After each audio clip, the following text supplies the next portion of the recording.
Jika ada seorang di sekitar kita yang bertingkah abnormal, maka ia akan segera dibawa ke rumah sakit jiwa untuk memperoleh pengobatan yang semestinya. Namun apa jadinya jika seorang penguasa yang bertanggung jawab atas nyawa jutaan umat manusia di negaranya justru mengidap gangguan jiwa? Tentu saja, ia akan membawa seluruh negerinya dan bahkan seluruh dunia ke dalam bencana serta kehancuran. Kali ini kita akan mengulas tentang biografi salah satu penguasa gila yang pernah ada dalam sejarah umat manusia.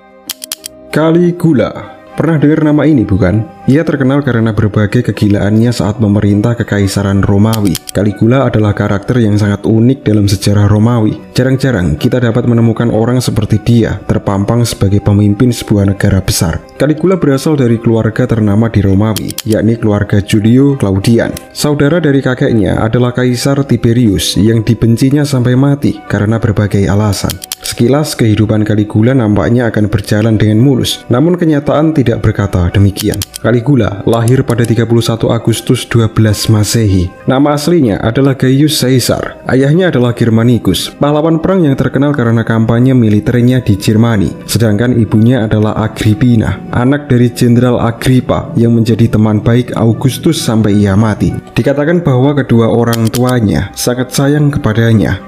Bahkan Kaisar Augustus sempat mengirimkan dokter untuk memeriksa keadaannya pada umur 3 tahun. Gaius kecil mengikuti ayahnya dalam aktivitas militer. Dalam kegiatannya ini, ia sering memakai sebuah sepatu militer mungil. Karenanya, ia mendapat nama panggilan Caligula, yang diambil dari kata sepatu dalam bahasa Latin. Caligula, nama panggilan ini sangat populer di kalangan rakyat, sampai-sampai ia lebih dikenal dengan nama ini daripada nama aslinya. Bagi Caligula, nama panggilan ini tidak begitu disukainya. Pada 14 Masehi, Kaisar Augustus meninggal dan digantikan oleh Tiberius. Tiberius adalah orang yang tidak populer, baik di Senat Romawi maupun di publik. Orang yang lebih populer dari Tiberius adalah Germanicus, ayah dari Caligula. Beberapa tahun kemudian, Tiberius memberikan bagian timur kekaisaran Romawi kepada Germanicus untuk diperintah. Bagian timur dari Imperium Romawi memang bergejolak karena selain jauh dari ibu kota, wilayah Romawi juga berbatasan dengan kekaisaran Persia yang kerap kali berperang dengan Romawi. Germanicus ternyata adalah pemimpin yang efektif selama mengurus wilayah timur. Namun pada 19 Masehi, Germanicus mengidap sebuah penyakit. Ia mencurigai asistennya, Gnaeus Piso, telah menyantetnya. Pada 10 Oktober, Germanicus meninggal dunia akibat penyakit yang dideritanya. Caligula dikabarkan sedih akan kematian ayahnya. Berita ini kemudian menyebar sampai ke kota Roma. Popularitas Kaisar Tiberius makin menurun. Ada desas-desus yang mengatakan bahwa ia adalah dalang di balik semuanya. Agrippina, ibunda Caligula, menyalahkan Tiberius atas kematian suaminya. Ia kemudian diasingkan ke pulau terpencil dan mati kelaparan. Kedua kakak laki-laki Caligula juga ikut dipenjara dan wafat tidak lama setelahnya. Caligula yang saat itu masih kecil diampuni oleh kakeknya. Nenek buyutnya, Livia, kemudian merawat Caligula setelah insiden tersebut. Beberapa tahun kemudian, Tiberius memanggil Caligula ke Pulau Capri, tempat kediamannya. Pria malang, bukannya menjauh, ia malah didekatkan dengan maut. Kehidupan Caligula di Pulau Capri adalah ujian terberat baginya. Hubungannya dengan Tiberius sangatlah buruk. Bisa dibilang, jika ia salah mengucapkan satu kata saja, maka kepalanya akan lepas. Banyak orang istana yang memprovokasi agar mengeluarkan kata-kata hinaan untuk Tiberius. Untungnya, ia berhasil menghindari provokasi tersebut. Tetapi tekanan dari kakeknya dan politisi istana membuat jiwa Caligula makin tidak tenang. Caligula meluapkan emosinya dengan menikmati penderitaan orang lain. Ia gemar menonton penyiksaan terhadap manusia dan hewan, serta semakin cabul terhadap wanita. Tiberius tahu tentang hal ini. Di buku milik Suetonius, Tiberius sempat berkata begini, Caligula ditakdirkan untuk menghancurkan dirinya sendiri dan umat manusia, dan aku, Tiberius, telah membesarkan seorang Hydra bagi bangsa Romawi.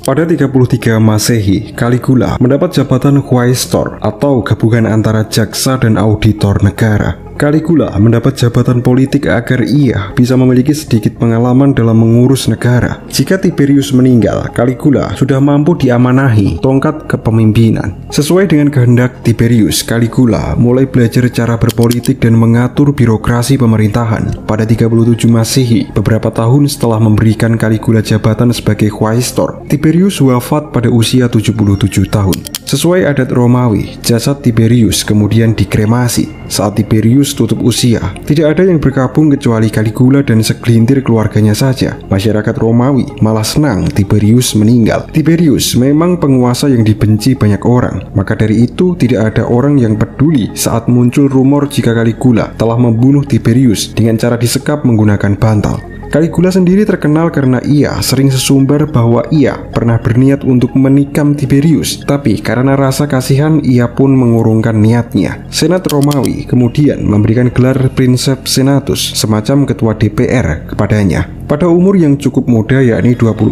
tahun, Caligula menjadi orang terkuat di Romawi. Reputasinya di kalangan rakyat jelata sangat populer. Ayahnya disukai karena kemampuan militernya, sementara pemerintahan Caligula menjadi angin segar bagi orang-orang yang menderita saat kepemimpinan Tiberius. Awal pemerintahan Caligula bisa dibilang tak menemui hambatan berarti. Caligula bekerja dengan baik, ia memberi gaji tambahan pada pasukannya, memulangkan orang-orang yang telah diasingkan, menghapus pajak yang berlebihan, dan mengadakan festival yang meriah. Kalau saja hal ini bertahan sampai akhir hidupnya, maka bisa saja dinasti Julio Claudian bertahan lebih lama lagi. Masalahnya setelah beberapa bulan memerintah, Caligula terkena sebuah penyakit. Tidak dijelaskan secara rinci tentang penyakit ini. Penyakit ini untungnya dapat sembuh secara perlahan. Tapi Caligula mulai berubah setelah terserang penyakit tersebut. Ia menjadi paranoid dan bisa dibilang sudah memasuki tahap kegilaan. Korban pertamanya adalah sepupunya sendiri, yakni Gemellus, yang ia perintahkan untuk dieksekusi karena khawatir akan merongrong kekuasaannya. Orang-orang yang dicurigainya juga langsung dibunuh atau diasingkan. Para pengikut dari Gemellus juga dieksekusi. Salah satunya adalah ketua dari Laskar Praetorian. Dahulu, para politikus Romawi tidak bisa begitu saja membunuh orang. Sama seperti sekarang, harus diadakan pengadilan dan pemeriksaan terlebih dahulu. Orang-orang Romawi mulai agak khawatir dengan kelakuan Caligula. Caligula pun juga makin gemar mengumbar hasrat seksualnya. Ia mengadakan pesta seks dengan saudari-saudarinya. Salah satunya adalah Julia Drusilla, yang sudah menjadi pasangannya sebelum Caligula dipanggil ke Capri. Bahkan saat keduanya sudah menikah dan masing-masing memiliki pasangan, Drusilla dan Caligula masih sering bermesraan. Hubungan incest keduanya membawa reputasi buruk terhadap wangsa Julio Claudian. Bagi orang Romawi, incest adalah kelakuan yang sangat bobrok. Drusilla terserang penyakit dan wafat pada usia 21 tahun. Kedua saudarinya yakni Julia Agrippina dan Julia Livilla masih sering menjalin asmara dengan Caligula. Tapi bagi Caligula hanya Drusilla saja yang spesial. Ada sebuah kejadian lainnya yang berhubungan dengan perilaku seksual Caligula. Saat ia memerintah, ada sebuah pernikahan besar yang diadakan. Saat itu mempelai pria adalah seorang senat Romawi bernama Gaius Calpurnius yang menikahi Livia Orestilla. Nampaknya Caligula berhasrat setelah melihat tubuh molek Orestilla. Orestilla pun ia bawa ke kediamannya dan ia menyetubuhi Orestilla selama beberapa hari tanpa henti. Beberapa hari kemudian setelah bosan, Orestilla pun ia campakkan dan dilarang untuk kembali bersama Piso. Akhirnya Caligula membuat sebuah rekayasa, yaitu memerintahkan Orestilla dan Piso untuk diasingkan atas tuduhan perzinahan. Benar-benar sudah gila.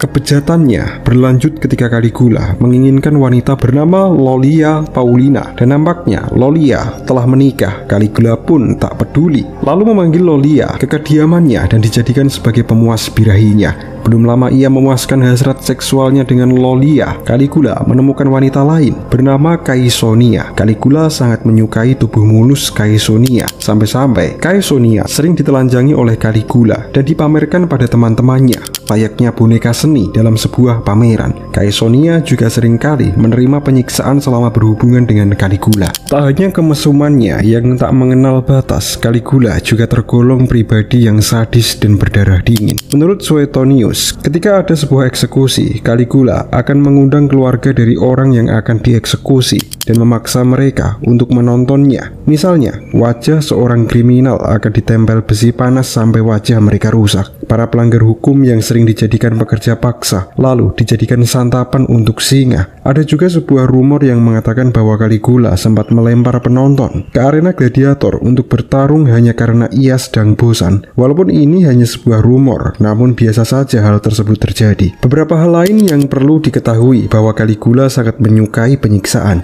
Ada sebuah kasus, Caligula memotong lidah seseorang dengan besi panas karena Caligula menganggap orang tersebut terlalu cerewet. Salah satu alasan mengapa Caligula tidak langsung dibunuh begitu melakukan hal-hal seperti ini adalah karena ia mendapat gelar sebagai Bapak Pembangunan Nasional. Caligula membangun banyak infrastruktur seperti pemandian umum, kuil, dan berbagai prasarana lainnya. Ia bahkan sempat membuat istana terapung yang terbuat dari kapal. Semua proyek ini membutuhkan anggaran yang banyak. Sialnya, kas keuangan Romawi juga sedang dalam keadaan yang buruk. Gaya hidup Caligula yang mewah pun ikut memperparah keadaan. Caligula pun memutar otak. Ia mencoba mereformasi sistem perpajakan yang baru, namun tidak cukup membantu. Caligula pun memakai cara lain, yakni mengambil paksa harta orang kaya setelah menghabisi mereka. Caligula bukanlah seorang sarjana ekonomi. Ia tidak tahu kalau hal ini malah mempersulit keadaan negara. Mungkin dalam pikirannya, hal tersebut merupakan cara tercepat mencari uang. Dalam pemerintahannya yang berlangsung singkat selama 5 tahun,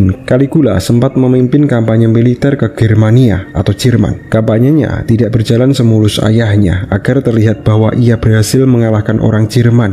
Ia pun menyuruh beberapa orang Keltik Galia untuk menyamar sebagai bangsa Jerman untuk diarak keliling ibu kota Roma. Walaupun gila, Caligula nampaknya masih punya sedikit kesadaran diri. Ia juga sempat ingin menginvasi Britania, tapi invasi tersebut tertunda. Dikatakan juga bahwa ia sempat menyuruh tentaranya untuk mengumpulkan cangkang kerang sebagai barang rampasan atas kemenangannya dalam perang. Beberapa sumber sejarah seperti Cassius Dio dan Suetonius memiliki versi yang berbeda tentang cerita ini. Ada juga beberapa kelakuannya yang dinilai terlalu melebihi batas oleh Senat Romawi. Seperti ketika ia menjadikan kuda favoritnya sebagai pendeta. Caligula juga sempat mengatakan kalau kudanya itu lebih cocok menjadi konsul daripada Senat Romawi. Ada juga kala ia membangun jembatan dari satu pelabuhan ke pelabuhan lainnya menggunakan perahu berbaris. Dikatakan bahwa insiden ini menyebabkan kelaparan karena tertundanya pengiriman gandum. Beberapa sejarawan modern agak skeptis tentang ini. Pernah juga ia membunuh Raja Ptolemy dari kerajaan Mauretania, yang notabene adalah cucu Ratu Mesir terakhir, Cleopatra VII, dari pernikahannya dengan Mark Antony. Ptolemy diundang jamuan oleh Caligula. Tiba-tiba saat perjamuan, ia langsung dieksekusi. Wilayah kerajaannya pun langsung dianeksasi oleh Romawi. Tapi, kelakuan yang membuat orang Romawi benar-benar kesal adalah keinginan Caligula untuk disembah sebagai dewa. Ia mulai memanggil dirinya sebagai Jupiter, dewa Romawi yang mirip dengan Zeus. Tapi bukannya Julius Caesar dan Augustus juga didewakan? Di kasus Caligula konsepnya berbeda. Caligula menganggap dirinya adalah seorang deus. Deus adalah kata yang biasa dipakai untuk mendeskripsikan dewa-dewa seperti Jupiter, Neptunus, dan sebagainya. Sementara Julius Caesar dan Augustus adalah seorang divus. Divus adalah orang suci yang dinaikkan derajatnya karena sangat berpengaruh setelah ia mati. Orang-orang diperintahkan untuk menyembah Caligula sebagai dewa secara aktif. Sebuah kuil pun dibangun untuk menyembah dirinya. Caligula ingin dirinya disembah sebagai Neos Helios. Neos Helios berarti dewa matahari yang baru. Ia bahkan membuat koin yang berisi gambaran dirinya sebagai dewa matahari. Tidak hanya itu, Caligula juga memenggal kepala patung dewa-dewa Romawi. Kepalanya kemudian digantikan dengan ukiran kepala dirinya untuk disembah. Di Yudea, orang Yahudi banyak yang tidak senang karena ini. Caligula memberi perintah agar patungnya ditaruh di bait Allah untuk disembah.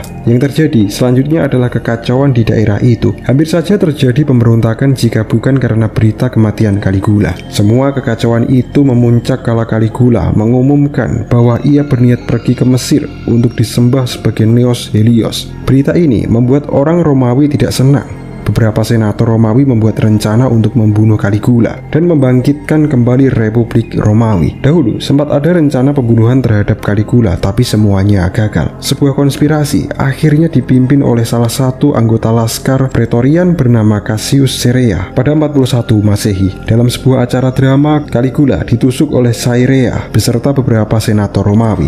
Ia ditusuk sebanyak 30 kali sebelum meninggal. Istri Caligula, yakni Milonia, dan anak perempuan Caligula yang baru lahir yakni Julia Drusilla, yang notabene ia namai seperti nama mendiang saudari, merangkap partner seksnya, juga ikut dibunuh. Sialnya, rencana Senat Romawi untuk mendirikan kembali Republik gagal ketika paman dari Caligula, Claudius, diproklamirkan sebagai princeps menggantikannya.